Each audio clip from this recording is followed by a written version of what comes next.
അഭിഷേകമന്ന എന്ന വചന സന്ദേശത്തിലേക്ക് എല്ലാവർക്കും സ്വാഗതം.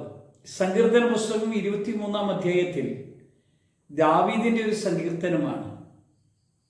ദാവീദ് പറയുകയാണ്, യഹോവ എൻ്റെ ഇടയൻ, എനിക്ക് ഒന്നിനും മുട്ടുണ്ടാകുകയില്ല. ഒത്തിരി ജീവിതത്തിൽ പ്രശ്നങ്ങളും പ്രതിസന്ധികളൊക്കെ കണ്ട് അനുഭവിച്ച് കടന്നുപോയ ദാവീദാണ്.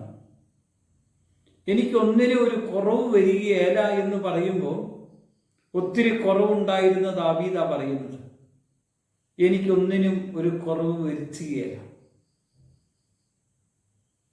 എൻ്റെ കുറവ് മുഴുവൻ പരിഹരിക്കാൻ കഴിയുന്ന യഹോവയായ ദൈവമാണ് എൻ്റെ ഇടയൻ. എൻ്റെ ഇടയനായ കർത്താവ് എൻ്റെ ജീവിതത്തിൽ ഒന്നിനും ഒരു മുട്ടുണ്ടാകാൻ അനുവദിക്കുകയില്ല എന്നാണ് അതിൻ്റെ അർത്ഥം. ജീവിതത്തിലെ പല വഴികളിലും പല സാഹചര്യങ്ങളിലൊക്കെ നമുക്ക് ഒത്തിരി കുറവും പോരായ്മകളൊക്കെ വരുമ്പോഴും ഇവിടെ നമ്മളെ ചിന്തിപ്പിക്കുന്ന ഒരു സംഭവം, ദാവീദിന്റെ ജീവിതത്തിൽ കർത്താവിനെ എങ്ങനെ അനുഭവിച്ചു? ദാവീദ് പറയുകയാണ്, 2-ാമത്തെ വചനഭാഗത്ത്, പച്ചയായ പുൽപ്പുറങ്ങളിൽ അവൻ എന്നെ കിടത്തുന്നു, സ്വസ്ഥതയുള്ള വെള്ളത്തിനരികിലേക്ക് എന്നെ നടത്തുന്നു. കാരണം കർത്താവിൻ്റെ കൂടെയുള്ള ഒരു ജീവിതം അവൻ എന്നെ കൊണ്ടുപോകുന്നു.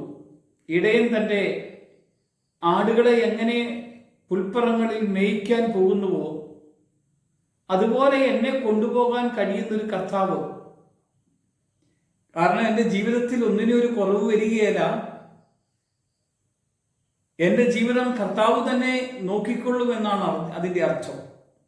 3-ാം വചനത്തിൽ, എൻ്റെ പ്രാണനെ അവൻ തണുപ്പിക്കുന്നു, തിരുനാമ നിമിത്തം എന്നെ നീതിപാതങ്ങളിൽ നടത്തുന്നു. കൂരിരുൾ താഴ്വരയിൽ കൂടി ഞാൻ നടന്നാലും എനിക്കൊരനർത്ഥവും വരികയില്ല. ഇവിടെയാ നമ്മൾ ചിന്തിക്കേണ്ട കാര്യം. കർത്താവ് എൻ്റെ കൂടെയുണ്ടെങ്കിൽ കർത്താവ് എൻ്റെ കാര്യം നോക്കിക്കൊള്ളും.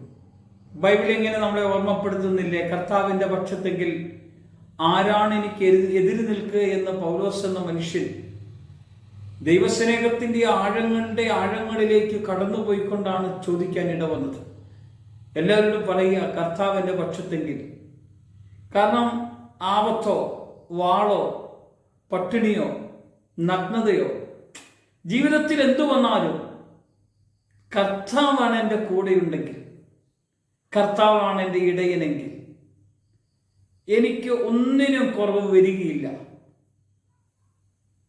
കർത്താവിൻ്റെ കൂടെ നമുക്ക് ഈ ദിവസം കടന്നു പോകണ്ടേ? നമുക്ക് തന്നെ നമ്മുടെ ജീവിതത്തിൽ ഒത്തിരി കുറവുണ്ടാകാൻ കാരണം എന്താ? ഞാൻ എൻ്റെ കർത്താവ് ഇതിനെ ഇടയനും നാഥനുമായി ഞാൻ ഏറ്റെടുത്ത് ആ കർത്താവിൻ്റെ കൂടെ ജീവിക്കാത്തത് കൊണ്ടല്ലേ? കർത്താവിനെ ഞാൻ എൻ്റെ ജീവിതത്തിൽ രക്ഷിതാവും നാഥനുമായി ഏറ്റെടുത്ത് ജീവിക്കാൻ തുടങ്ങിയാണല്ലോ, അവൻ്റെ സ്വരം കേൾക്കും. യോഹന്നാൻ സുവിശേഷം 10-ാം അധ്യായത്തിൽ കർത്താവ് തന്നെ പറയും, ഞാൻ ആടുകളുടെ വാതില.